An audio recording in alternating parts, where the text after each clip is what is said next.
This channel does not promote any violent, harmful, or illegal activities. All content provided by this channel is meant for an educational purpose only.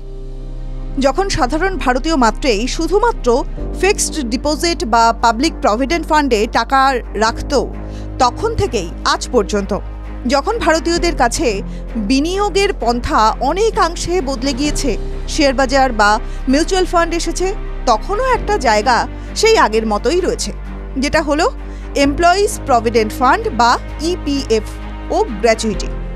কোনো কর্মী সংস্থায় দীর্ঘদিন ধরে কর্মরত থাকলে তাকে সংস্থার তরফ থেকে একটা বড় অঙ্কের অর্থ দেওয়া হয়, এটাকেই গ্র্যাচুইটি বলে। দীর্ঘদিন কোনো সংস্থায় কাজ করার পর যখন সেই কর্মী চাকরি ছেড়ে দেন বা তাকে বরখাস্ত করা হয়, তখন তাকে গ্র্যাচুইটি দিতে হয়। কোনো কর্মচারী কোনো সংস্থায় টানা 5 বছর ধরে চাকরি করলে সেই কর্মী গ্র্যাচুইটি পাওয়ার যোগ্য বলে বিবেচিত হন। যদিও 5 বছরের আগে ওই কর্মী যদি মারা যান বা শারীরিকভাবে অক্ষম হয়ে যান, তাহলে সেই অবস্থাকে বিবেচনার মধ্যে নিয়ে আসা হয় না। কিভাবে গ্র্যাচুইটি ক্লেম করবেন? কাউকে গ্র্যাচুইটি ক্লেম করতে গেলে ফর্ম 1 ফিল আপ করে সংস্থার কাছে সাবমিট করতে হয়।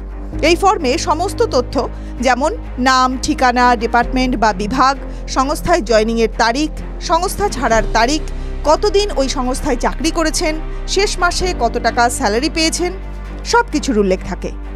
একটা খুব সহজ ফর্মুলায় কে কত টাকা গ্র্যাচুইটি পাবেন তা হিসাব করা যায়। প্রথমে শেষ মাসের স্যালারির সঙ্গে 15 গুণ করে তাকে 26 দিয়ে ভাগ করতে হবে। তারপর তার সঙ্গে যিনি গ্র্যাচুইটি তুলছেন তিনি কত বছর চাকরি করেছেন তা গুণ করলেই বেরিয়ে আসবে গ্র্যাচুইটির অঙ্ক।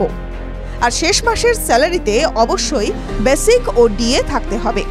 যদি ওই কর্মী মারা যান, তাহলে তার আইনত যে উত্তরাধিকারী তাকে ফর্ম জে বা ফর্ম কে সাবমিট করতে হবে, সঙ্গে ওই কর্মীর মৃত্যুর শংসাপত্র। গ্র্যাচুইটি পেতে কতদিন সময় লাগে?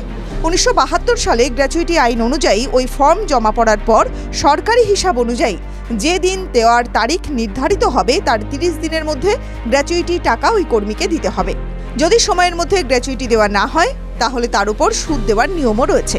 তবে গ্র্যাচুইটির পরিমাণ যদি 20 লক্ষ টাকার কম হয়, তবে তাতে কোনো প্রকার আয়কর দিতে হয় না। TV9 Bangla digital.